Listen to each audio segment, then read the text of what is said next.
Assalamualaikum warahmatullahi wabarakatuh. Shalom, Om Swastiastu, Namo Buddhaya, salam kebajikan. Perkenalkan, nama saya Erda Fendi Pradana dari jurusan Teknik Mesin, program studi D3 Teknik Alat Berat. Saya dari kelas 1E, nomor absen 15. Nah, pada kesempatan kali ini, saya akan kembali menjelaskan tentang fundamental engine system. Untuk topik kali ini yang saya ambil adalah engine cooling system.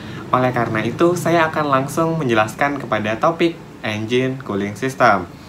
Nah, pertama-tama, apa sih engine cooling system itu? Pastinya kita bertanya-tanya dong, apa itu engine cooling system? Nah, engine cooling system atau sistem pendingin adalah sistem yang bertanggung jawab menjaga suhu kerja engine dan mempertahankan suhu kerja engine agar selalu stabil pada suhu operasi normal untuk menghemat bahan bakar tujuannya. Sistem ini bekerja dengan mensirkulasikan cairan pendingin atau yang bisa kita sebut dengan coolant ke seluruh engine dengan tujuan untuk membuang panas yang timbul akibat dari pembakaran pada combustion chamber. Cooling system ini menggunakan dasar-dasar pemindahan panas yang berarti panas akan berpindah dari sumber panas yang lebih tinggi atau lebih panas menuju ke sumber panas yang lebih rendah atau lebih dingin. Semakin tinggi perbedaan suhu ini, maka semakin banyak juga panas yang berpindah.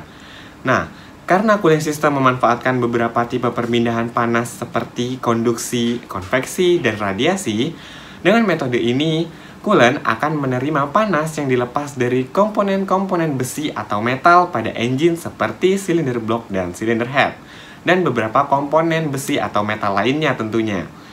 Nah, kemudian, saya akan menjelaskan tentang kerusakan atau masalah-masalah apa saja yang dapat terjadi dalam engine cooling system.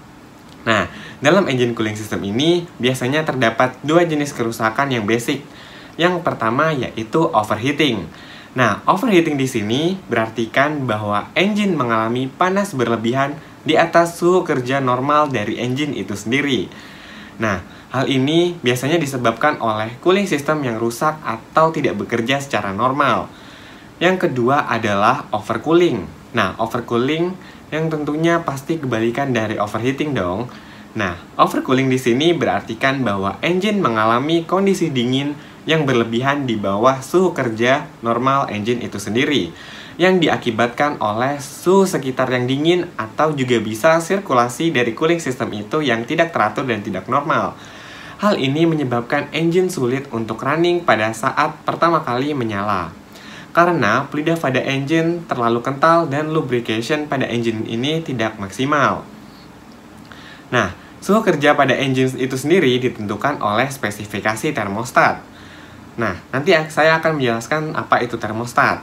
Biasanya, suhu kerja engine itu berada di sekitar 90 derajat Celcius.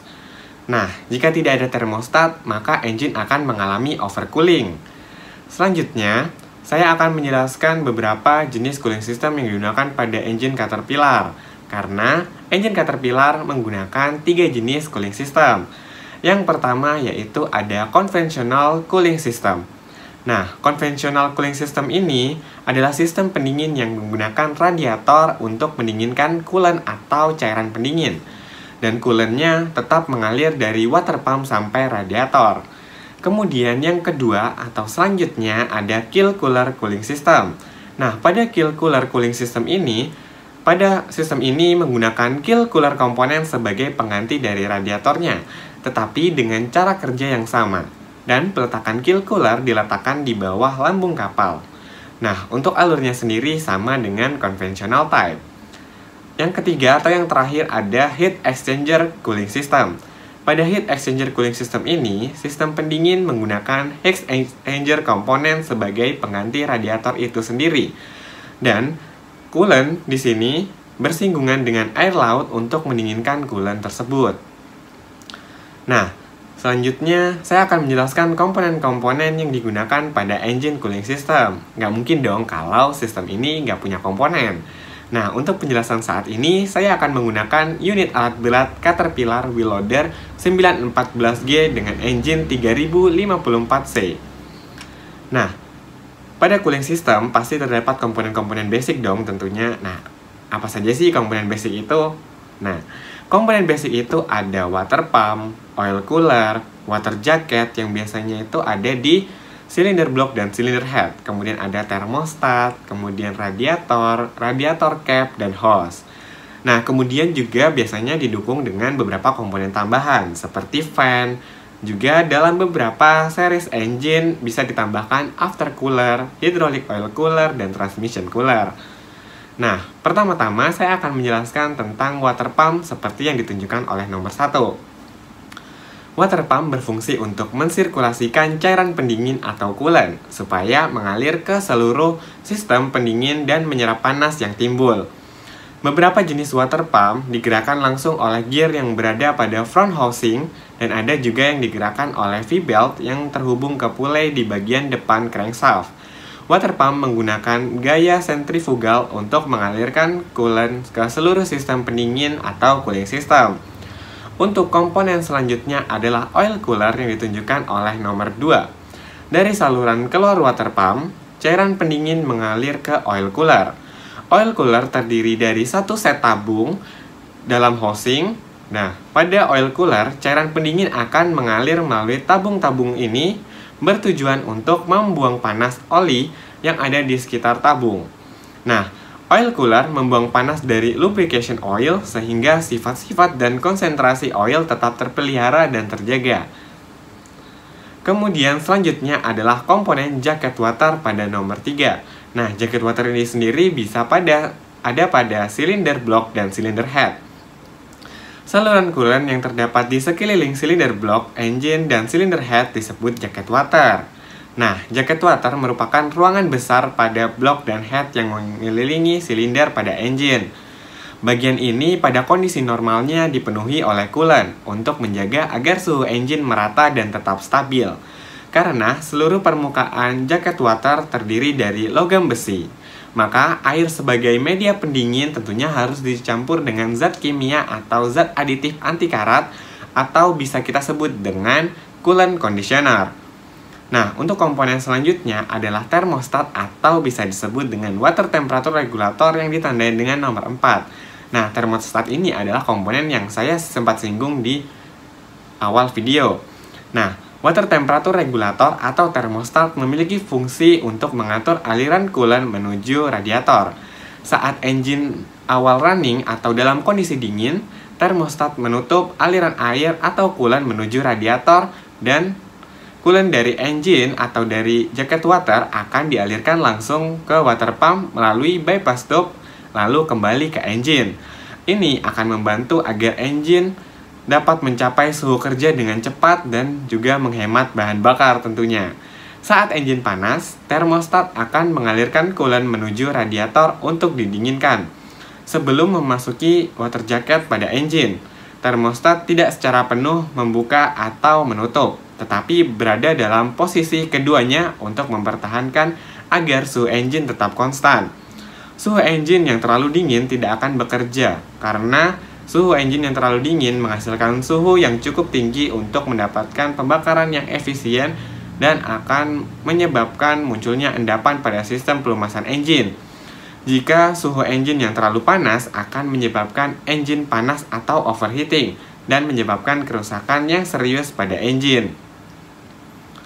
Nah, pada termostat itu sendiri terdapat dua jenis, yaitu bonnet dan poppet.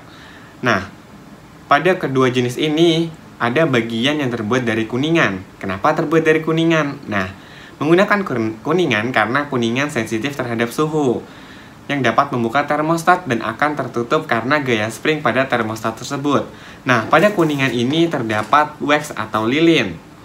Nah, selanjutnya saya akan menjelaskan tentang radiator yang ditunjukkan oleh nomor 5. Radiator itu sendiri merupakan komponen dari cooling system yang melepas panas pada coolant ke udara atau dari coolant ke udara. Radiator memiliki tube sebagai tempat mengalirnya coolant yang umumnya bergerak atau berposisi dari atas ke bawah. Pada bagian bawah radiator terdapat hose yang menghubungkan radiator dengan water pump. Dan juga pada tube itu terdapat fins untuk membantu mempermudah melepaskan panas ke udara saat udara melewati fins radiator. Nah, untuk ukuran radiator pada engine tentunya sudah diperhitungkan oleh pabrikan sesuai dengan kemampuannya untuk membuang panas, yang sangat menentukan performa engine pada engine tersebut. Aliran udara pada radiator ini diperoleh dari kipas atau fan yang digerakkan oleh V-belt atau fan motor. Nah, juga pada radiator ini ada beberapa bagian. Yang bagian atas adalah upper tank, kemudian yang bagian bawah adalah lower tank. Nah, pada bagian upper tank merupakan daerah masuknya coolant dari termostat atau dari water jacket. Nah, karena dari water jacket, maka bagian atas ini menjadi daerah panas. Kemudian bagian bawah atau lower tank terhubung ke water pump, sehingga daerah ini menjadikan daerah dingin. Nah, kita dapat mengukur perubahan suhu pada radiator ini menggunakan delta T atau rumus delta T. Nah, Caterpillar engine itu sendiri memiliki dua jenis radiator berdasarkan konstruksinya. Nah, yang pertama yaitu radiator konvensional, di mana jenis ini memiliki rangkaian fin dan core yang tergabung menjadi satu pada radiator. Nah, kemudian yang kedua ada radiator modular. Radiator jenis ini memiliki beberapa rangkaian fin dan core yang tergabung. Nah, keuntungan dari radiator modular ini adalah apabila terjadi kerusakan pada sejumlah rangkaian fin dan core, maka cukup mengganti rangkaian yang rusak saja, bukan semua rangkaian. Nah, di sini kita membutuhkan alat bantu atau komponen pembantu untuk memindahkan panas pada radiator yang disebut dengan fan. Fan ini akan menambahkan aliran udara melalui tube dan fins radiator untuk membuang panas tentunya. Ada dua tipe fan. Yang pertama suction atau hisap dan yang kedua adalah blower atau tiup. Fan suction menarik udara melalui radiator dan fan blower menekan udara melalui radiator. Nah, untuk komponen selanjutnya setelah radiator adalah radiator cap yang ditunjukkan oleh nomor 6. Pada engine 3054C ini, radiator cap tidak terletak di bodi radiator, tapi terletak di reservoir tank yang ada di atas dari radiator tersebut. Reservoir tank sendiri adalah komponen yang selalu ada di dekat radiator yang berfungsi untuk menampung lebihan coolant dari radiator. Nah, kembali ke pembahasan radiator cap. Radiator cap di sini berfungsi untuk membantu menaikkan titik didih air atau coolant. Titik didih ini akan membantu menghilangkan gelembung udara yang dapat menyebabkan kavitasi. Nah, bagaimana cara menaikkan titik didih air ini? Nah, untuk menaikkan titik didih air ini hanya menggunakan radiator cap agar radiator memiliki tekanan di dalamnya. Nah, pada radiator cap ini terdapat dua valve yang berbeda, yaitu relief valve yang berfungsi untuk membuang coolant dan udara menuju reservoir ketika tekanan dalam radiator berlebihan dari spesifikasi radiator cap. Nah, sedangkan untuk vacuum valve berfungsi sebagai saluran kembalinya coolant dari reservoir tank menuju ke radiator jika tekanan dalam radiator vakum. Kemudian, semakin tinggi cooling system pressure, maka semakin tinggi juga tingkat titik didih airnya. Yang terakhir adalah hose yang ditunjukkan pada nomor 7. Nah, hose ini pada umumnya berfungsi untuk mengalirkan atau menghubungkan coolant dari satu komponen menuju ke komponen lainnya. Nah, itulah yang bisa saya jelaskan tentang komponen-komponen basic pada cooling system. Kemudian, seperti yang saya jelaskan di awal, ada beberapa engine yang menggunakan komponen tambahan yang biasanya digunakan untuk menambah kinerja dari cooling system itu sendiri. Yang pertama yaitu ada aftercooler yang berfungsi untuk mendinginkan udara menggunakan coolant pada sistem air intake. Kemudian juga ada coolant conditioner atau coolant conditioner elemen yang berfungsi untuk membantu menjaga performa coolant dengan bantuan elemen zat-zat aditif. Nah, selanjutnya saya akan menjelaskan tentang cairan pendingin itu sendiri atau yang bisa kita sebut dengan coolant. Coolant adalah media yang digunakan dalam sistem pendingin atau cooling system. Coolant sendiri bukan air, tetapi dia mengandung air. Nah, coolant ini perpaduan dari air dan beberapa zat kimia lainnya atau zat aditif lainnya. Kenapa memerlukan zat aditif? Karena air memiliki sifat korosi dan memiliki tingkat asam. Oleh karena itu, ketika menggunakan bahan dasar air, kita perlu menambahkan zat aditif berupa coolant conditioner sebanyak 3-6%. Nah, coolant conditioner ini untuk apa sih? Nah, coolant conditioner ini fungsinya untuk mengurangi korosi dan asam pada air. Dan ini juga dapat membantu melapisi permukaan komponen. Nah, setelah kita menambahkan coolant conditioner, juga ada satu zat aditif lagi. Karena air memiliki titik didih yang rendah, kemudian dia juga dapat membeku, maka diperlukan tambahan antifreeze atau zat aditif bernama antifreeze dengan konsentrasi 30-60% yang berfungsi untuk meningkatkan titik didih dan titik beku dari air tersebut. Nah, coolant barusan yang saya jelaskan adalah coolant yang kita bisa mencampurnya sendiri.